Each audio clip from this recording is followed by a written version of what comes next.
Today we're going to be editing this Kodak Vision 350D film scan. Let's get into it. To start off, we are in Lightroom here. I do have the Negative Lab Pro plugin downloaded, so if you don't have that, it's worth getting. To start with this, we're going to hit the W key and click on the film border.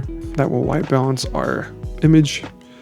Next, I'm going to press the R key and drag the edges of the photo to the inside of the film border and hit the return key. And then I'm going to hit Ctrl-Alt-N to bring up Negative Lab Pro. This is set to basic color model. I prefer this one because it gives you a more neutral starting point than the other selections. And we're going to hit Convert. And bam, we have this nice converted negative. For now, I'm going to hit Apply, hit the R key to bring up the crop tool again. I'm going to drag these edges back out. This doesn't need to be perfect because we're going to be straightening the photo. So we'll just go to this point, hit the Enter key, and we're going to scroll down to the Transform tab and click on the Guided Upright tool. What we'll do is click and drag and make straight lines across the negative so we can get straight edges. To do that, I'm going to come to the bottom of the sprocket hole, click and drag to the very last sprocket hole and try to find a flat spot in there, like that. Then we'll do the same at the bottom, find the flat spot in the sprocket, click and drag to the sprocket on the edge, boom, boom. Come up to the top here on the left side, same thing, line up our edge, click and drag. Same thing on the right side, come up to the top of the film border, click and drag down to the bottom. Boom, and now we have a nice straight image. To close this, the only way I know how is to hit the R key. So I'm gonna hit the R key and drag down, drag the sides in, drag the bottom up, and drag the right side in. Let's double check our work here. The bottom and the top look good. I'm going to bring the left side in just a tad and bring the right side out just a touch. And I'm going to revert that last change on the right side. Call that good. Looks good. It is hard to tell, but the shot was taken at night. You can see that the light is on here. Okay, to get into this, we're going to jump back into Negative Lab. Can you remember the keyboard shortcut? Let me know in the comments. I'm not going to say the keyboard shortcut because I want you guys to tell me what it is. So we're going to bring up Negative Lab and come back over to the Edit tab. This negative was exposed properly and developed properly. I say developed properly because if you are doing it at home, like myself, I have made mistakes before when developing and messed things up. If you're taking things to a lab, most likely you're not going to have issues with developing. So if you expose the film properly, develop properly, and scan properly, you should have a pretty well balanced image that doesn't need a lot. I mean, you can edit these as much or as little as you like, but I try to get these as close to how I want them to look in camera, even though this is film, we can't see it. So with that in mind, I'm not going to do a lot to this photo because it already looks pretty good. What we will do though is come down. I always like to add sharpening, even though this is 50D and it is very sharp, I still add sharpening. So since this is a copy of a photo I've already edited, Lab Sharpen is already selected. So we'll just leave that alone.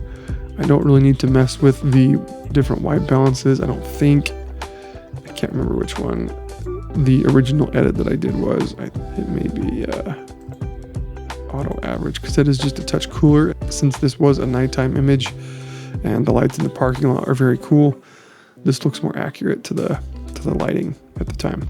That is all I'm going to do for this one. If you need to make adjustments, you can come into the tone profile and you can make adjustments here, make changes to add or reduce contrast or color profile. Well, this is kind of color profiles, not really. This is more just contrast, how much contrast or how bright the image is. But I like the look of Lab Standard in this one, so I'm just going to leave that alone.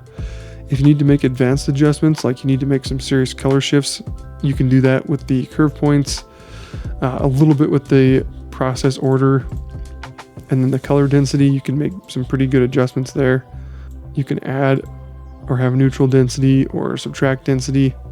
I don't remember what this one was on originally, but I am going to leave it on add density. That looks pretty good.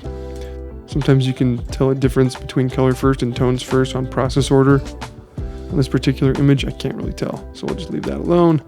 Curve points. You can make adjustments here if you want, but again, we're not really seeing a lot of difference. You can also come down here and make adjustments to the white balance by the color method.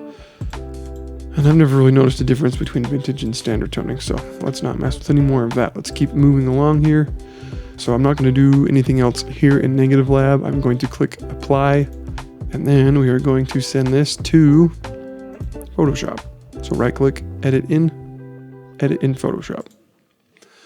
Okay, so we are now in Photoshop. What we are going to do is grab the quick selection tool, which is the W key, to select the inner portion. So we're not selecting the film border, just the inside. If you want to make adjustments to the film border, you're more than welcome to just select the whole image.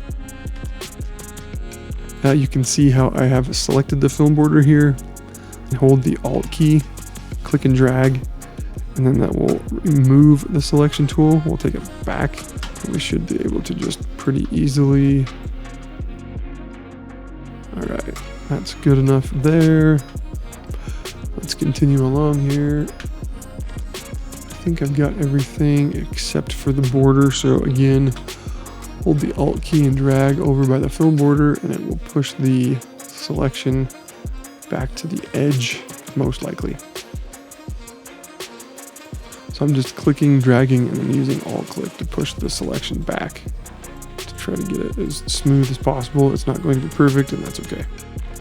So now we are going to go to the filter drop-down menu. Click on Camera Raw filter. This is like Photoshop in Lightroom. So we're just going to run through this and add some contrast to this. I removed some of the darks when I adjusted the white balance and the density of the scan. So I'm going to actually add a little bit of darks back in here, add some shadows. Not really going to worry about the lights too much because there's plenty of that. I'm just going to add a tiny bit just for detail to make these edges pop. Exposure, we really don't need any. So I'm going to put just a very minor amount, just again to make these edges kind of pop. Contrast, we'll add a little bit of that back in. Let's go with 3 for now. Highlights, again, just barely. We don't need a lot. Shadows, I'm going to add just a touch. Whites a little bit. The black, we'll add a little bit there. We'll add some more in the dehaze. I'm not going to mess with the white balance. Texture, we'll add a little bit. Whoa, that's way too much. What does this remind you of? If we crank the texture up, this is like early 2000s. This was like what everybody did. They take an image. Sorry to bag on the 2000s photographers and the guys over 60 that still do this, because there are quite a few guys that still do this. Take an awesome image and they go like this with the clarity slider, and then they print that in books online, and that is a style. If that's your thing, you do you, boo. I'm going to add a little bit of clarity. That was a tangent. I'm recording this after work, so my filter's kind of turned off. Dehaze, I'm going to add a little bit of dehaze in there. That just kind of brings in it deepens the shadows in the black areas. And that's good there. I don't think I really need to make any adjustments to hue, saturation, or luminance, but it is there if you need it. Sharpening, I'm going to add 15. That is just my go-to standard. And I'm going to change the detail to 20. There's probably not going to be a huge difference in the before and after on this, but that's okay. Like I said, I try to get these images as close to how they look in real life in the camera. So we'll hit the P key to do it before.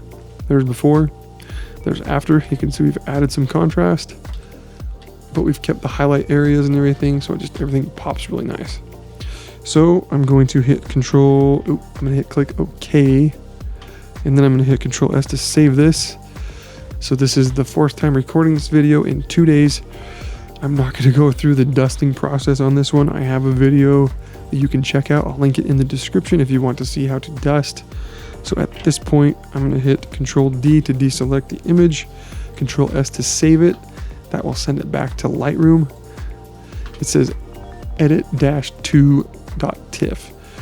Just a little side tangent before we wrap up. This is one of my favorite Lamborghinis that is made, the STO model. I don't know anything about these cars, but I have seen this one. I saw this one for quite a while. I need to go check to see if it's still over at Solid Lamborghini. I haven't seen it for a while. It may have sold. If you bought this car, I want to take pictures of it. I've got a history with this car. I have a lot of images with this. We'll see them in future videos. But yeah, this is a super cool car. If you're in Salt Lake, roll past Salt Lake City Lamborghini. They always have cool stuff on display in their showroom and out front. This was out front. You could literally walk up to this car. And that wraps this episode up. Thanks for watching, and I'll see you in the next one.